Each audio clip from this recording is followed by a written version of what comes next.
Hi friends, എല്ലാവർക്കും travel tales by Nivin എന്ന YouTube ചാനലിലേക്ക് സ്വാഗതം.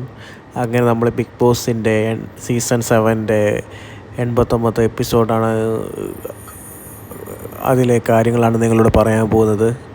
നമ്മൾ രാവിലെ പ്രൊമോയിൽ കണ്ട പോലെ തന്നെ രാവിലെ തന്നെ ഒരു ഗെയിമായിരുന്നു. പുറത്ത് കാർ കൊണ്ടിട്ട് പൈസേൻ്റെ അകത്ത് വെച്ചിട്ട് 1 മിനിറ്റ് സമയം കൊടുത്തിട്ട് അത് 1 മിനിറ്റുള്ളിൽ തിരിച്ചു വരുന്ന ഒരു ഗെയിമായിരുന്നു ഇട്ടത്.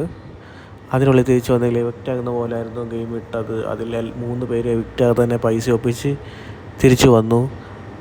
അനുമോളും എല്ലാവരും ടീം വർക്കായിട്ട് അത് ചെയ്തുകൊണ്ട് അത് എവിക്റ്റാകാതെ റെഡിയായി. അക്ബറും ആദിലയും അനുമോളുമായിരുന്നു അത് ചെയ്തത്. ബാക്കിയുള്ളവർക്ക് പേടിയായിരുന്നു. ബിഗ് ബോസിൻ്റെ വീട് വിട്ട് പുറത്തു പോകുന്നുള്ള പേടിയായിരുന്നു.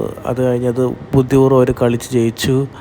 അത് കഴിഞ്ഞ് തിരിച്ച് വന്ന ശേഷം കുറച്ച് സാബുമോനും ഷാനവാസും തമ്മിലുള്ള കോൺവെർസേഷനും, നിവിനും സാബുമോനുമുള്ള കോൺവെർസേഷനും, അതുപോലെ തന്നെ കുറച്ച് അനീഷും അനുമോളും കുറച്ച് സംസാരിക്കുകയും പിന്നെ അടുത്തൊരു ഗെയിം പറയുകയും ചെയ്തു. അത് ബലൂണിൻ്റെ ഗെയിമാണ്.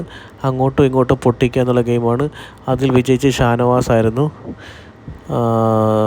അത് കഴിഞ്ഞ് പിന്നെ കുറച്ച് ആദിലയും നൂറയും തമ്മിലുള്ള കോൺവെർസേഷനും, അനുമോൾ കിച്ചണിൽ കയറി അടി ഉണ്ടാക്കിപ്പോയി അനുമോൾ തിരിച്ച് കയറി ഫുഡ് ഉണ്ടാക്കുകയും ചെയ്തു. നമ്മൾ ഈ എപ്പിസോഡ് ഇവിടെ കഴിഞ്ഞു എന്ന് വിചാരിക്കുമ്പോഴാണ് ആദിലയും നിവിനും ആരും അറിയാതെ കിച്ചണിൽ കയറി മിൽക്ക് ഉണ്ടാക്കി കഴിക്കുകയാണ്. അപ്പോൾ അക്ബർ ഒന്ന് ചോദിക്കുന്നുണ്ട്, കഴിഞ്ഞ പ്രാവശ്യം നിന്നെ യോഗാട്ട് പിടിച്ചതല്ലേ എന്ന് ചോദിക്കുന്നുണ്ട്. ഷാനവാസ് ഇതെല്ലാം കാണുന്നുണ്ടായിരുന്നു. അപ്പോൾ പറയാണ് നിലപാടില്ലാത്ത വ്യക്തിയാണെന്ന് അക്ബർ നിവിനോട് പറയുകയാണ്.